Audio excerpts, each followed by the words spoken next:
Okay, Assalamualaikum dan selamat pagi. Jadi hari ini cikgu nak bincang sedikit mengenai cara menjawab soalan pemahaman yang cikgu telah berikan tadi, iaitu 3 soalan berdasarkan petikan pada muka surat 3 buku teks, iaitu Bank Rezeki Bergerak.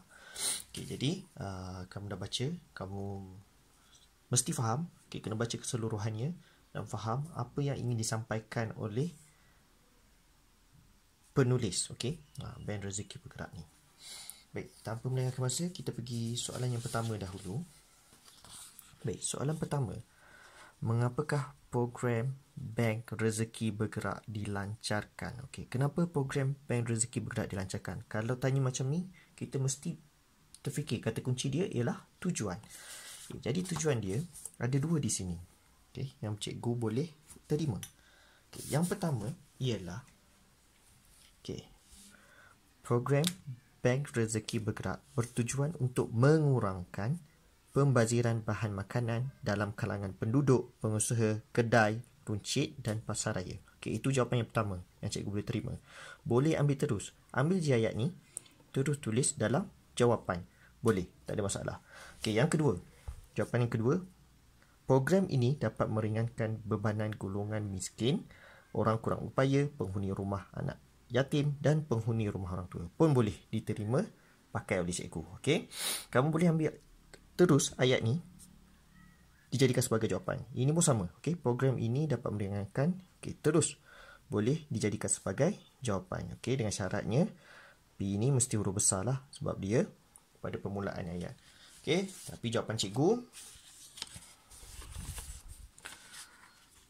okey, ini jawapan cikgu. Program Bank Rezeki Bergerak dilancarkan untuk mengurangkan pembaziran bahan makanan dalam kalangan masyarakat Taman Seri Damai. Okey, cikgu tak tulis dalam kalangan penduduk, pengusaha kedai, runcit dan pasaraya kerana mungkin terlalu panjang. Jadi cikgu tukarkan kepada kata nama masyarakat. Okey, maknanya menyeluruh lah, semua orang yang berada di Taman Seri Damai. Okey, tak terkecuali. Okey, itu jawapan yang pertama. Baik. Soalan yang kedua. Okey, siapakah yang mendapat manfaat daripada program itu? Okey, siapa yang mendapat manfaat daripada program Bank Rezeki Bergerak ni? Okey. Kalau kita tengok dalam petikan ni, okey, jawapan dia masih juga dalam perenggan yang kedua. Okey. Program ini dapat meringankan bebanan. Okey, manfaat ni kelebihan. Siapa yang dapat kebaikan? Okey, maknanya golongan miskin, orang kurang upaya, penghuni rumah anak yatim dan penghuni rumah orang tua. Okey, kalau siapa-siapa yang ambil terus, okey, petikan ayat ni, okey, program ini dapat meringankan, sampai dekat sini terus dikira sebagai jawapan. Okey, ambil je ayat ni, letak dalam garisan jawapan. Cikgu kira betul. Okey, tapi jawapan cikgu, okay, golongan miskin, orang kurang upaya, penghuni rumah anak yatim dan penghuni rumah orang tua yang mendapat manfaat daripada program itu. Okey, cikgu nak tegur sikit, ada setengah daripada kamu, okay, dalam kalangan kita ni, dia ambil ini saja. Okey, yang mendapat manfaat daripada program ialah golongan miskin, orang kurang upaya, penghuni rumah anak yatim dan penghuni rumah orang tua. Okey, kalau boleh kita tak nak kata yang ini, okey, kata hubung pancangan ni berada di hadapan ayat. Tak sesuai. Okey, jadi kita ambil kata nama ni, jawapan ni diletakkan di depan jawapan dia. Okey, kerana cikgu faham kamu mungkin terkeliru. Okay, sebagai contoh, yang nombor 1 tadi, mengapakah program Bank Rezeki Bergerak dilancarkan? Okey, jadi cikgu ambil je balik. Program Bank Rezeki Bergerak dilancarkan untuk ada kata hubung kat sini. Okey, jadi tak sama dengan yang ini. Okey, yang ni kita tak boleh letak dia di depan. Ini letak dia di belakang. Sebab tak sesuai kata hubung berada di depan. Tapi kalau macam begini, boleh, kerana program Bank Rezeki Bergerak ni dah dikatakan sebagai kata nama khas lah. Okey, buang je kata nama, kata tanya ni. Okey, buang kata tanya ni dan buang kata tanya ni, dapat jawapan dia. Campur dengan kata pemberi ataupun kata hubung. Okey, baik. Soalan ketiga.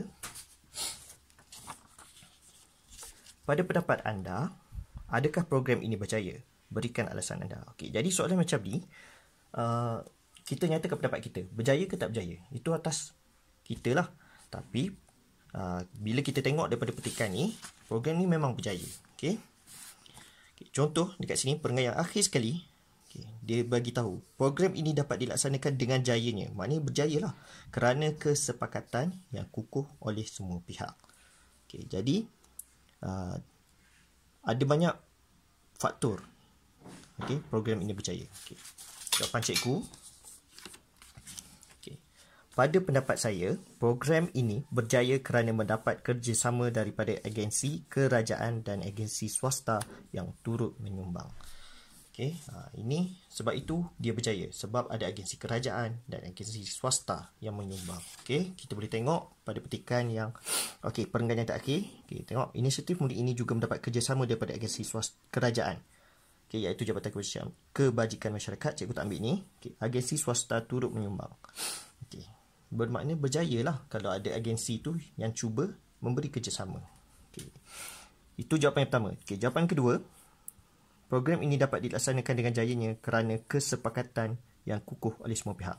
Ambil je ayat ni terus, dijadikan sebagai jawapan pun betul. Tak ada masalah. Lepas tu, ada orang tanya, kalau jawab tidak berjaya, boleh tak cikgu? Boleh. Tapi kamu kena memberikan alasan yang kukuh. Jangan tulis pada pendapat saya program ini tidak berjaya, kamu terus notah. Bagi tahu kerana apa? Kerana mungkin pembahagian barangan ini tidak menyeluruh kepada orang-orang yang memerlukan. Itu contoh jawapan kamu. Mana-mana jawapan dikira betul asalkan ada alasan yang kukuh. Tetapi untuk jalan yang selamat, cikgu rasa berjayalah kerana dalam petikan ini sudah dinyatakan berjaya dan kamu boleh ambil terus alasan dia dalam petikan ini. Letak dalam jawapan.